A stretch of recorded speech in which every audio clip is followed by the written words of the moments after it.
જ્યાં પણ આપણો વિસ્તાર લાગતો હોય, જે પણ વિધાનસભાની અંદર આપણો સમાજ બહુમતીમાં હોય તો ત્યાંનો ધારાસભ્ય આપણો હોવો જોઈએ તમામ વિસ્તારની અંદર, અને જિલ્લાની અંદર સાંસદ આપણો હોવો જોઈએ, અને સાંસદ પછી ગુજરાતની અંદર કોળી ઠાકોર સમાજમાંથી સીએમ આપણો હોવો જોઈએ કે ન હોવો જોઈએ?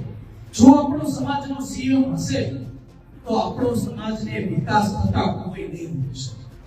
તો હું એવી આશા રાખું છું કે જે પણ જગ્યાએ આપણું સંગઠન હશે, આ સંગઠન અત્યારે જેટલા પણ જોઈન્ટ થયા છે એનો તો ખૂબ ખૂબ ધન્યવાદ, પણ આવનારા સમયની અંદર તમામ ગુજરાતનો કોળી ઠાકોર સમાજના જે પણ સંગઠન હશે એ એક મંચ ઉપર બેસશે એવી આશા રાખું. જય માતા. ખાસ મારે બીજું એ કહેવાનું કે સમાજમાં ઘણા આગેવાનો લડતા હોય છે. નેતાઓ તો ચલો પાર્ટીના હિસાબે ન લડતા હોય કારણ કે એને સીટની બીક ડર લાગતો હોય, તો ઘણા આગેવાનો લડતા હોય તો એની લડતને દબાવવા માટે એની ઉપર ખોટા કેસો દાખલ કરી એને બેસાડવામાં આવતા હોય, તો ત્યારે સમાજની એને જરૂર પડતી હોય છે, ત્યારે નેતાઓની એને જરૂર નથી પડતી કારણ કે નેતાઓ એને ધ્યાન નથી દેતા. તો તમામ આગેવાનોને મારે ખાસ વિનંતી, લોકોએ એની સાથે ઊભું રહી જવું જોઈએ. નેતાનો ઊભો રહ્યો તો કાંઈ નહીં, પણ તમામ સમાજના લોકોએ એની સાથે ઊભું રહી જવું જોઈએ અને એને ટેકો દેવો જોઈએ, કારણ કે આજે તમારા માટે લડે છે.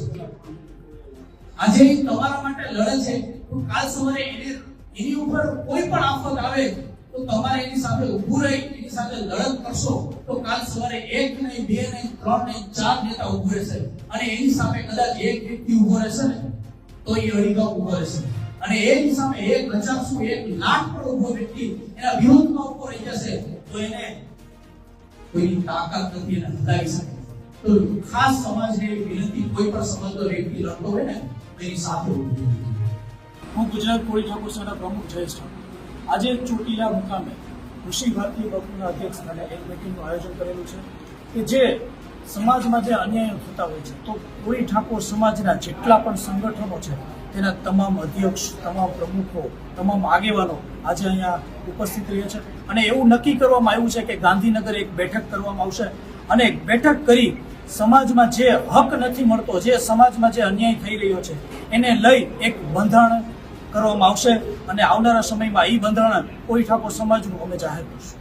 આજે ચોટીલા ખાતે સમસ્ત કોળી અને ઠાકોર સમાજના તમામ સંગઠનોના પ્રમુખશ્રીઓ, હોદ્દેદારશ્રીઓની મીટિંગનું ભવ્ય આયોજન થયું, જેમાં બંધારણના નિયમ મુજબ ઓબીસી સમાજને ટોટલ અનામત મળે, અને એમાંથી પછી અનામત વર્ગીકરણ સમસ્ત કોળી ઠાકોર સમાજને મળે એની ગહન ચર્ચા કાયદા કાનૂન મુજબ થઈ, અને ભવિષ્યમાં કઈ રીતે આ અનામત મળે એ પણ એની રણનીતિ આગામી સમયમાં ગાંધીનગર ખાતે એક મીટિંગ થશે અને એનું બંધારણ પણ નક્કી થશે, અને ભવિષ્યમાં કોળી અને ઠાકોર સમાજની વૈશ્વિક સંસ્થાનું પણ એક નિર્માણ થશે, એનું સંગઠન થશે, એની પણ ચર્ચા થઈ.